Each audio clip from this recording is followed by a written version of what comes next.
It started as an ordinary customs inspection at JFK International Airport, New York.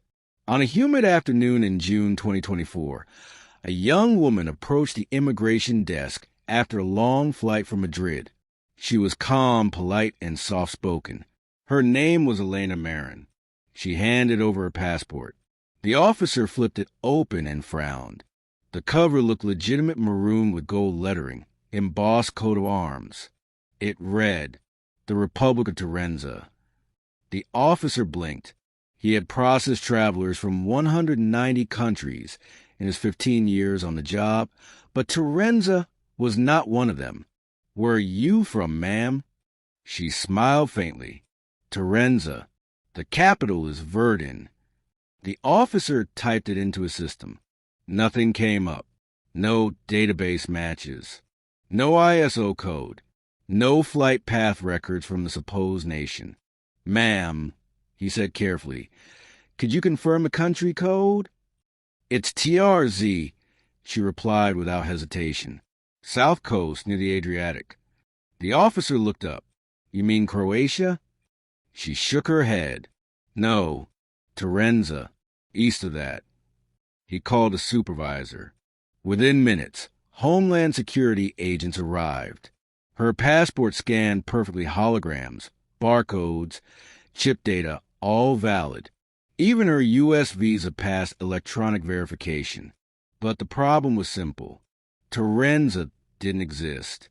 They escorted her into a holding room for questioning. Agent Laura Keene led the interview. "Miss Marin, can you tell us why we can't locate your country?" Elena seemed confused. "It should be there. It's been there for thousands of years. Maybe your maps are outdated." Keene glanced at her partner. "Do you have any other documents?" Elena nodded. She produced a driver's license, an international student card, and a faded photograph of a beach lined with unfamiliar architecture, sharp marble towers, and turquoise domes. "Where was this taken?" "Verdun. My home." Keene studied the image.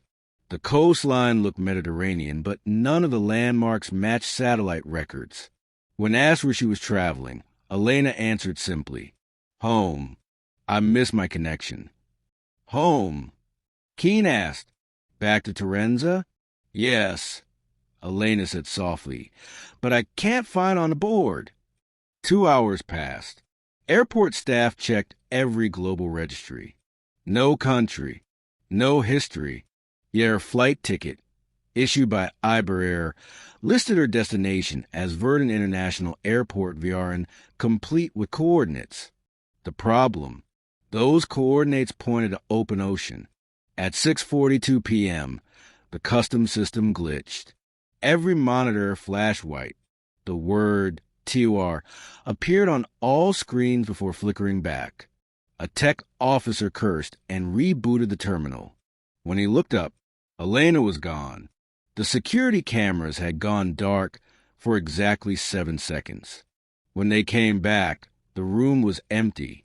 Only her passport remained on the table, still open, but the data chip was blank. No photo, no name, no record. Just one phrase etched faintly under ultraviolet light. "The sea takes what it remembers." Chapter 2. 3 days later, the story hit the press. Woman with unknown passport vanishes from JFK Airport. Homeland Security denied involvement. Iberia said the passenger manifest showed no such name. Yet TSA records confirmed a boarding pass scan for Elena Marin, 14B.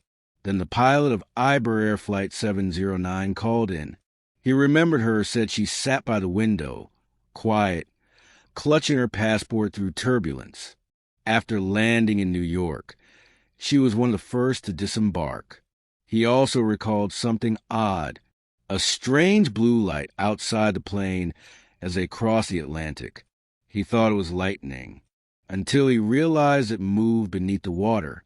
Agent Keene requested the airport's raw CCTV footage. She found something hidden in the static. At 6:42 and 9 seconds p.m. during the blackout, a faint outline appeared in the holding room's reflection glass. Not a person, a coastline, a shimmering, blue-green shore fading in and out of focus, like heat mirage, and behind it distant lights. The same towers from Elena's photograph. Weeks passed. The case was quietly closed. But strange reports began surfacing in coastal towns near the Adriatic Sea. Fishermen spoke of floating suitcases washing ashore, all bearing Torenza seals. Inside, they found soaked passports and empty airline tickets stamped Verdun.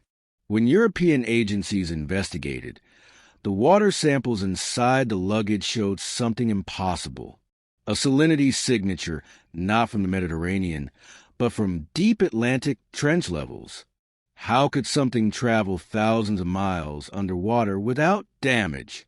6 months later, Agent Keene was transferred. Before leaving, she packed the original Torenza passport into an evidence bag. That night, alone in her office, she held it under UV light one last time. The phrase was still there, but now beneath it, faint coordinates had appeared in glowing blue ink. She checked them. They pointed to an uncharted patch of sea near 33 degrees north, 21 degrees east due south of Italy. No islands, no reefs, no flight paths. She hesitated, then whispered to herself, "Maybe your maps are outdated." She smiled, faintly remembering the girl's words. At that exact moment, the lights flickered.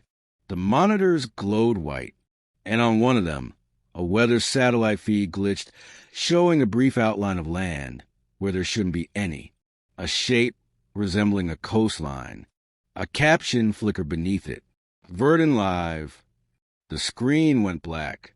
To this day, no trace of the Republic of Torenza exists on any official record, but air traffic controllers occasionally report a faint blip over the same coordinates. A small, unmarked aircraft requesting descent clearance. The voice on the transmission is always the same calm, polite female. "This is Flight VRN 214, requesting permission to land, returning home to Torenza."